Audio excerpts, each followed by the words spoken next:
নমস্কার বন্ধুরা, on style কুকিংয়ে আপনাদের সবাইকে স্বাগত। আমি আজকে আপনাদের সামনে এগ চাউমিন বানানোর রেসিপি নিয়ে চলে এসেছি। তো দেখে নেওয়া যাক কীভাবে বানাচ্ছি। প্রথমে জল গরম করে তার মধ্যে 2 চামচ লবণ দিয়ে দিলাম। সামান্য একটু সাদা তেল দিয়ে দিলাম যাতে চাউমিনটা সিদ্ধ করার সময় একটার সাথে আরেকটা না লেগে যায়।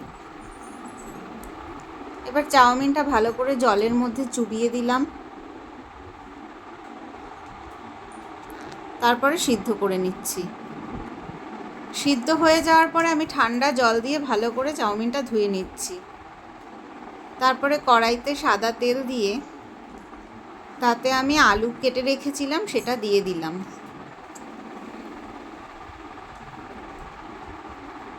তার মধ্যে একটু লবণ দিয়ে দিলাম পরিমাণ মতন। তারপরে ভালো করে নাড়িয়ে চাড়িয়ে আলুটাকে ভাজতে হবে। সামান্য লাল লাল করে ভাজার পরে আলুটাকে আমি একটা সাইডে রেখে এর মধ্যে 2টো ডিম নিয়েছিলাম সেটা ফাটিয়ে দিয়ে দিলাম। এবার আমি ডিমটাকে ভালো করে ঝুরি ভাজার মতন করে নিচ্ছি।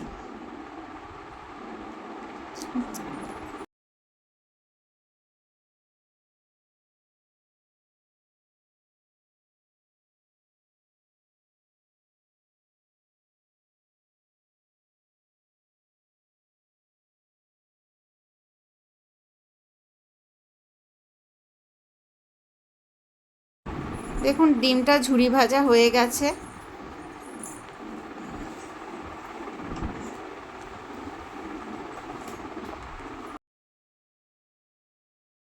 এবার আলু আর ডিম একসাথে আবার খানিকক্ষণ ভেজে নিচ্ছি।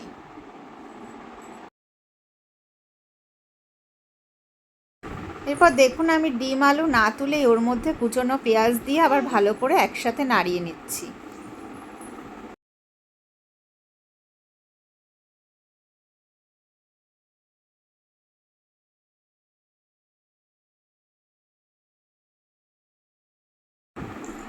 এইভাবে পেঁয়াজটা ভেজে নেওয়ার পরে তার মধ্যে আমি কুচনো লঙ্কা দিয়ে আবার একসাথে নাড়িয়ে নেব ভালো করে। এরপর আমি সবগুলো একসাথে আবার ভালো করে ভেজে নিচ্ছি। এরপর আমি এর মধ্যে কিছুটা পরিমাণে টমেটো কেচাপ দিয়ে দিলাম।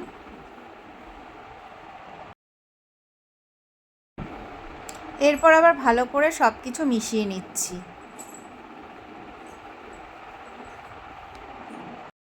সব কিছু মিশিয়ে নেওয়ার পরে পরিমাণ মতো লবণ দিয়ে দিলাম। আবার ভালো করে লবণটা এর মধ্যে ভালো করে মিশিয়ে নিচ্ছি।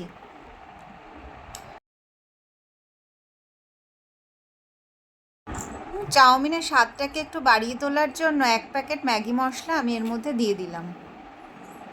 তারপর আবার ভালো করে নাড়াচাড়া করে নিচ্ছি।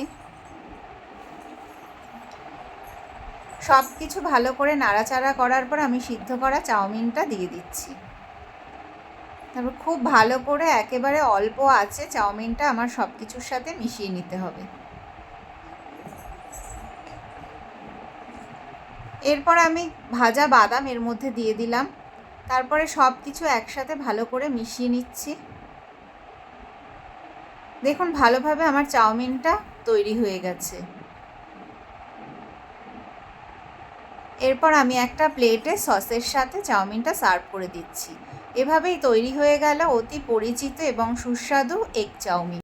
এই ঘরোয়া এবং সহজ পদ্ধতিতে তৈরি চাউমিনটা যদি আপনাদের ভালো লেগে থাকে তাহলে অবশ্যই লাইক করবেন, কমেন্ট করবেন এবং শেয়ার করবেন। আর আমার চ্যানেলটিকে সাবস্ক্রাইব করে রাখবেন, পাশে থাকা বেল আইকনটি ক্লিক করে রাখবেন যাতে পরবর্তী রেসিপির নোটিফিকেশান আপনাদের কাছে পৌঁছে যায়।